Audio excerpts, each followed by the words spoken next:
Good evening, Bahamas. I'm Christina McNeil, and this is NB12 for Tuesday, May 1st, 2012, broadcasting from the Cable 12 studios on Robinson Road. In news tonight, Progressive Liberal Party leader Christie and his wife claim to have been verbally assaulted and spat at during today's advanced poll. My wife had the window down, I had the window down. When we came there, an FNM spat at my wife. Prime Minister Ingram and Democratic National Alliance leader Granville McCartney also cast their ballots today. Plus, prison officers received promotions. We have those stories and much more coming up tonight. Your NB12 starts right now.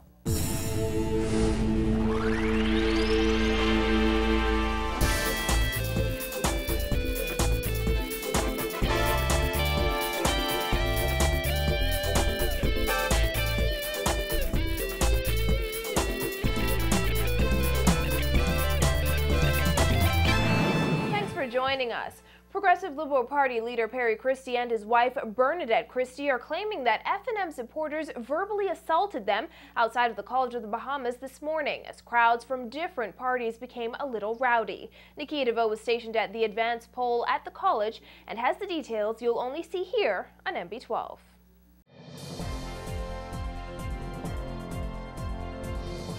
Tempers flared and emotions ran high as the PLP leader and his wife arrived to cast their votes in the advanced poll. Mr. Christie said it was just about here at the entrance of COB's Tourism Training Center where an FNM supporter allegedly spat at his wife. When we were coming in here this morning, let me tell you what we must be concerned about. My wife had the window down, I had the window down. When we came there, an FNM spat at my wife. Came to the car and spat, okay? And that's disgraceful. See, and then the next one who said, but in fact, you should ask her, you know, say, why don't you go back to the States, and then your sissy husband.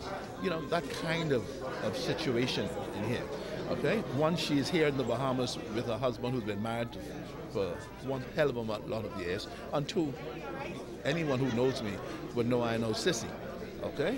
And so the point is, that kind of talk is just so vulgar, unacceptable, and inflammatory, because you see, on the other side were PLPs, and when they heard that, we had to calm them down. The Christies did not clarify whether the man's saliva actually landed on Mrs. Christie. Here you can see a visibly upset Christie exiting the vehicle, speaking briefly with PLP supporters and glancing angrily at FNM supporters before getting back into the SUV. Mrs. Christie explained what was allegedly said to her as they attempted to make their way through the rowdy crowd. There was somebody out there in a lace front weave. She was just spewing venom at me, you know, but go back to the States and your sissy husband and that sort of stuff. I mean, come on, you know, we're beyond this, you know. I don't know why people get so worked up. It's just a political process. You vote for who you prefer. Give me the opportunity to vote for who I prefer. But there ought not to be this need. I told her it's all love. I love you. And, you know, that's how I can deal with it. If you look closely at the footage, you can see Mrs. Christie pointing several times in the direction of FNM supporters. She rolled up her window shortly after that. She also told us that she won't let the alleged perpetrators get away with their actions. She plans to report the matter to police and press charges. Yes, he needs to be taught a lesson. He might do it to somebody else. The PLP leader said that the alleged incident should move leaders of all parties to address their supporters and make it clear what will and will not be tolerated from them. Well, today, FNM, PLP, and Democratic National Alliance supporters jeered at each other and argued while waiting to cast their votes.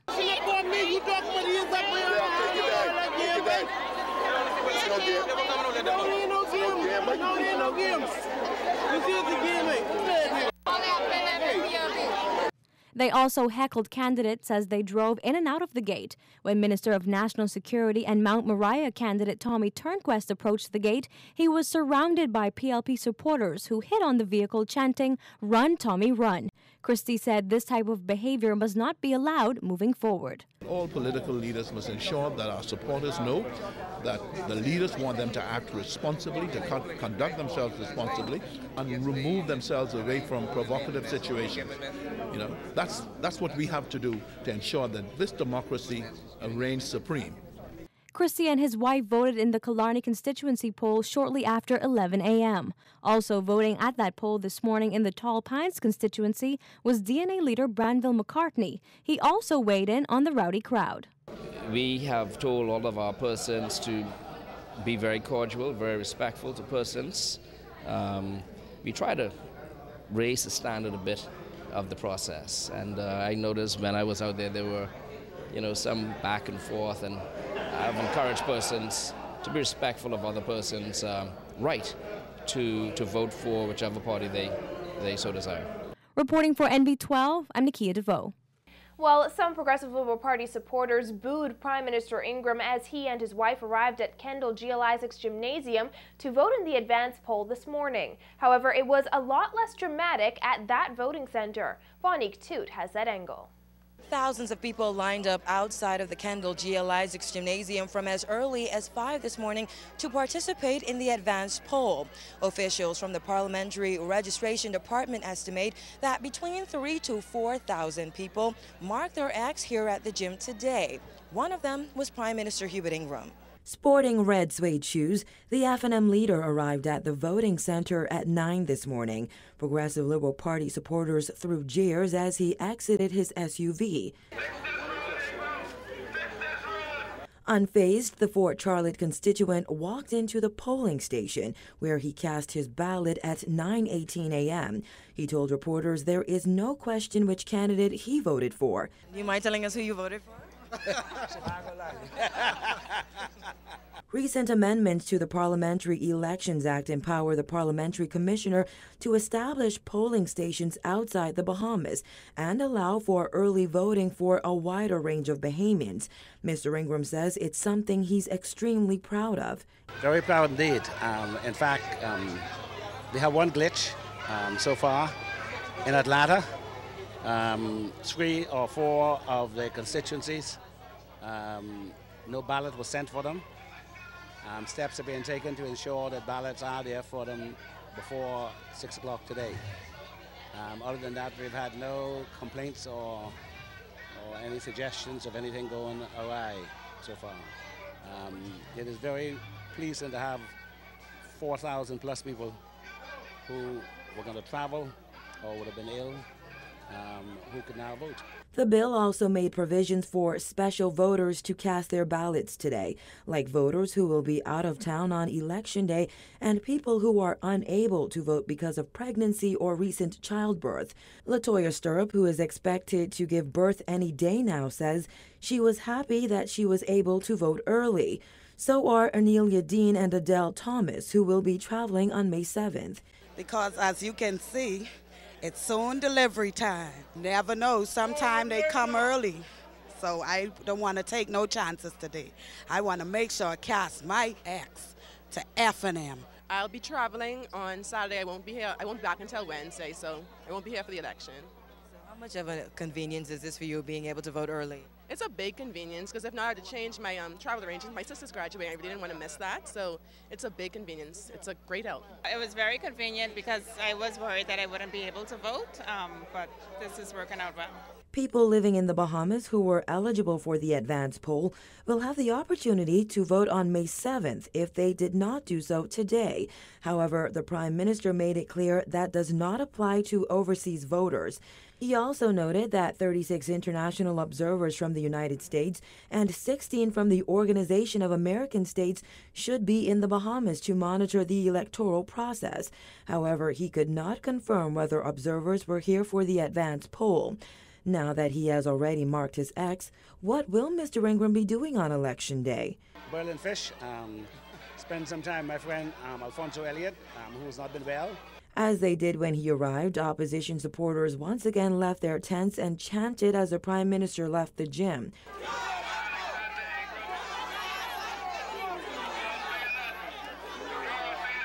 However, he received a much warmer response from F&M supporters.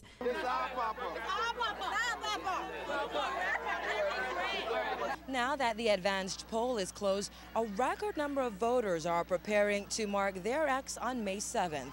Reporting for NB12 from Nassau, Bahamas for PTV8, I'm Vonique Toot. Commissioner of Police Ellison Greenslade was also on hand today while the Prime Minister voted. He says there was heavy police presence at both advance poll locations in New Providence. At one point, police officers had to separate FNM and PLP supporters to avoid conflict, and on several occasions, officers demanded that supporters step away from the entrance of the polling station. It's a day where people sometimes get a bit excited. You'll hear some loud talking. Certainly there's a megaphone going in the background. And what we do is we make the interventions when necessary to ensure that the public peace is not disturbed and that there's no nuisance and obstruction to anyone else. So just a moment ago, I would have asked the Assistant Commissioner to ask them to sort of moderate the volume to ensure that we're not disaffecting anyone. Despite all the loud music, arguments, and chanting going on outside of the gates over at the College of the Bahamas, things on the training center's campus were relatively quiet. Police would not allow anyone but early voters, candidates, and members of the media on campus, and they were strictly enforcing the 100 feet away from the polling station rule. But there were mixed reviews on how the process went. While some voters said it was quick and easy, others said it was a tedious and confusing process.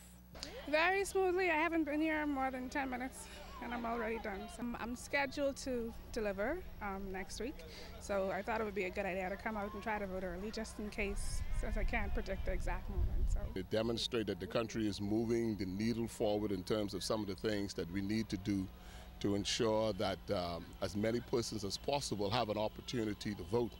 Hopefully next time around, it'll be 3 times as many persons that will have this opportunity. I heard them saying that everything's going smoothly, but I think it's really confused. They don't have anybody telling you which area to go for. We stood on a line for about 10 minutes before we found out we were on the incorrect line, and they have the people inside with the information desk. I think they should be better positioned to give directions on where you should be going. And candidates from the 3 major parties, as well as independent candidates, voiced concerns of their own. They said while the process of marking your X was relatively straightforward, there were several issues with the entire process. It's a bit unfortunate that the family islands we were not told about it until a few days ago. I find that to be a bit unfortunate because we were not able to submit the necessary names to participate in this process. Some elements sought to crowd the corridors with their supporters. We took grave exception to that, and we requested that the law, as it is presently stated, should be fully enforced, which is that otherwise, I would have had no alternative but to send my people in to do the same thing. There are some officers out here who are not managing the process properly. To mix civilians and uniform branches is, I think, a mistake. It defeats the purpose of the advance polls so that the politicizing of the uniform branches does not occur. So you defeat that purpose. Now, they've moved all of the PLP supporters from in front, allowed the music to come close to the gate where it's not supposed to be. We've had difficulties. Each of the candidates was supposed to submit a list to the Parliamentary Registration Department so that we could have early poll voters. And my list that I submitted, there were only 6 of my names that actually showed up. So the process has not gone as smoothly as it should. Some of the other persons have 90 names on it, and it's not fair. More than 130 people worked the polls today. Officials from the Parliamentary Registration Department say early voting went quite smoothly. However, there was a slight challenge in this St. Anne's constituency. Returning Officer Harrison Thompson says while the advance poll closed at 6 this afternoon, the St. Anne's poll closed a minute later because of a slight delay this morning. They had a problem with the counting of the ballots, and they want to make sure that the ballots were correct. But the polls, they were able to open at 8:01, so it really didn't affect the process. So they have a minute extra to go today. At 6:01, they will close the polls. Thompson says 2 people were turned away this morning because their names were not on the register for early voting. However, he says they will be allowed to vote on May 7th. He added that one man who lives in the Mical constituency voted on a protest ballot because he will be traveling on Monday. And from New York City to Miami and Port of Spain, Trinidad, thousands of Bahamian students and Bahamians working abroad also cast their votes today. Some proud voters sporting their newly inked thumbs shared photos on social networking sites, marking the first time Bahamians overseas have been able to vote. Meanwhile, police officers and embassy staff in London also cast their ballots today. Registered Bahamian voters working and residing in Atlanta, Georgia, Ottawa, Canada, Kingston, Jamaica, and Bridgetown, Barbados also voted in today's advance poll.